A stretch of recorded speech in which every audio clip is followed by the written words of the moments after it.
ఇవాళ 2 ఏళ్ల పొద్దు గడిచిపోయింది కాంగ్రెస్ పార్టీ అధికారంలోకి వచ్చి ఏం చేసిర్రా నాయన అంటే ఏమి లేదు. వాడు చెట్లు కబ్జా పెడతా ఉన్నాడు, వాడు గుట్టలు కబ్జా పెడతా ఉన్నాడు, వాడేమో మొత్తం పైసలు తిని బతుకుతా ఉన్నాడు. సొమ్మేమో మనది, సోకేమో వాళ్ళది. ఏందా మరి గిట్లెందుకు తింటున్నావా అని నేను అడిగితే, అవునా మీ సోదరులంతా మా కోట్లు వేసి అందుకే తింటున్నామని చెప్తా ఉన్నారు. అంటే నేనేం చెప్పిన మరి మా సంగతి ఏంద్రాబాయ్ అంటే మీకు పార్టీ లేదు కదా అందుకే ఇట్లా అవుతుంది మీ బతుకంటే అగో మా పార్టీ తీసుకొని వచ్చిన.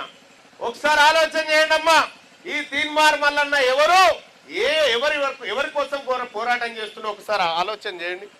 ఇవాళ కేసీఆర్ గతంలో ఉన్నప్పుడు మన సొమ్మంతా వాళ్ళ కుటుంబమే తింటుందని చెప్పి కొట్లాడినప్పుడు నేను ఒక్కనే కొట్లాడినా.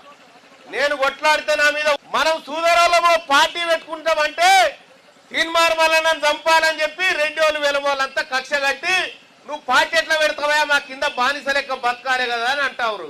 ఎవరికెవరు బానిసరా బాయ్ పండబెట్టి తొక్తా మా బీసీల తెరువు వస్తే అని చెప్పిన. అందుకోసమే మా కోసం మా జాతుల కోసం ఒక పార్టీ ఉండాలని ఇవాళ కత్తెర గుర్తు తీసుకొచ్చిన తల్లి.